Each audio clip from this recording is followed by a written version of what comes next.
અને રસને ધીમા તાપે ઉકાળવાનો અને સાકર નાખતી જવાની ચાસણી તરીકે.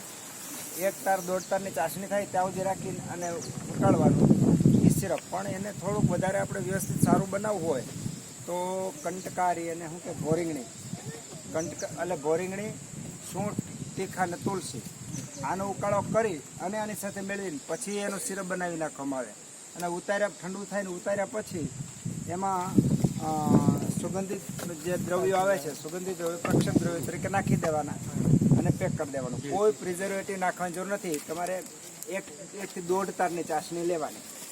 1 તારની ચાસણી લો એટલે સામાન્ય રીતે વાંધો નહીં આવે, પણ 1 થી જો 1.25 તાર 1.5 તારની ચાસણી લો તો 2-3 વર્ષ સુધી બગડશે નહીં.